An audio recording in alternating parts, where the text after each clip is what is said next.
Yeah, I guess it's not been a smooth road to where we are now. Early days it was definitely hard work, just swimming in rivers to wash, and well, some of the boys were living off sort of €5 a day. That's all they could afford to live off, so it was just pasta, or some days they just wouldn't eat so they could afford entry fee to races and stuff. Yeah, it's been an adventure, and it's not been easy, but I think that makes it more worthwhile at the end.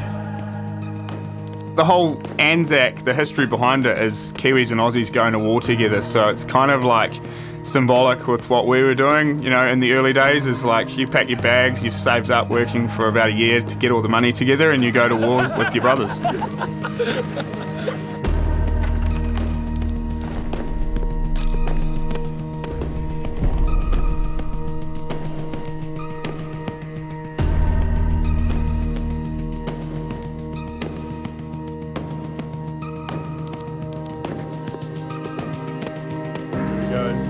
Here he comes. I've known Walker for a long time, racing in New Zealand, and we planned a trip together to Europe to have a crack at racing the World Cups in 2013. And at about the same time, someone I hadn't met, Dave McMillan, popped into my inbox asking if I had any leads on van insurance. Traveling around in vans just seemed like the easiest option and like the cheapest option, and we just met up, got chatting, got hanging out, and then we ended up forming a little group called the Vanzacs, and yeah, haven't really looked back since. It's just been like a bit of a roller coaster. Blow it up, baby!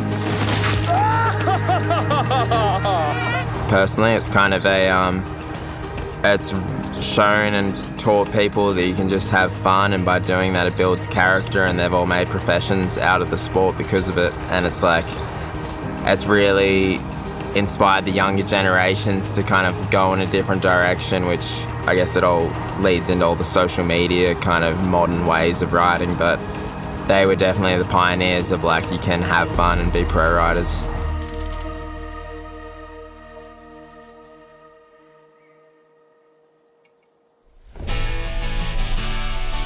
The lifestyle down here, I always say it's like it's a yes town.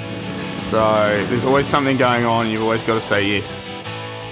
The level of riding here also pushes you because there's always someone doing something better than you, and you want to beat them, so you just step up your game all the time, and there's always just someone that's out there trying to make you go harder.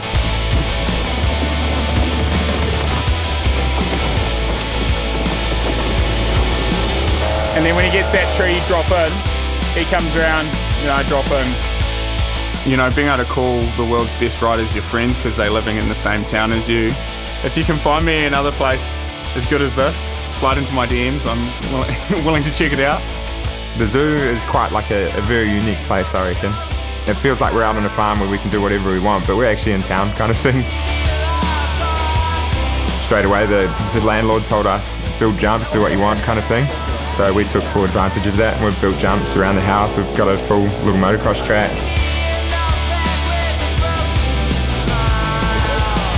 Steve is our 8th flatmate, well, was our 8th flatmate.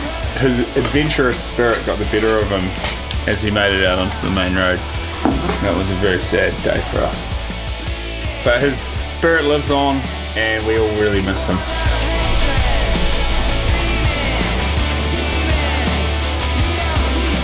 I always talk about this brotherhood, but brothers battle each other.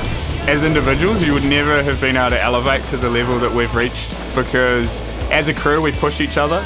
Life is just one big game of one up. If Dave hits a corner, I kind of want to hit it faster. Sometimes it's not possible. You have ups, you have downs, but at the end of the day, it's all about the journey. Seize the cup at the end. Having myself and Eddie all training for EWS, like, we know we need to take it seriously, and we all push each other to work hard. And if you're having a bit of an off day, it's really good to have other boys around just to like sort of bring you up.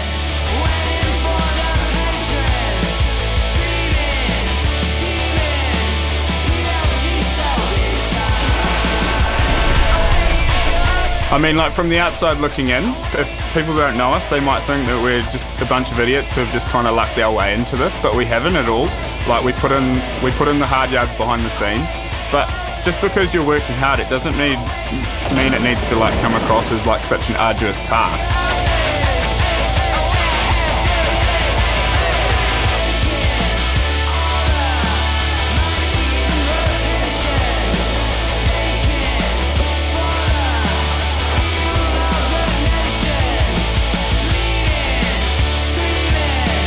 you don't have to have this robotic face sitting on a wind trainer at the top of the hill. You can be listening to rap music and having a good time. So I think people say we're a breath of fresh air, but we're just being ourselves, and I mean, being ourselves has worked out so far, so I don't see any reason to stop.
This is why you can't have nice things. I had 32 PSI in there as well.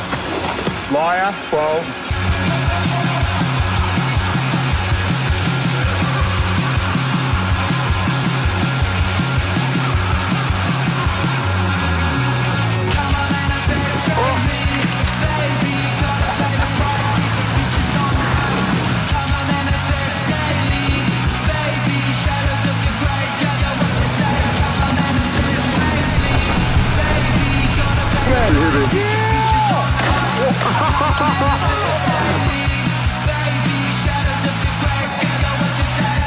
Yeah, we've travelled all over the world together, we've lived in vans, we've done everything we've ever wanted to do.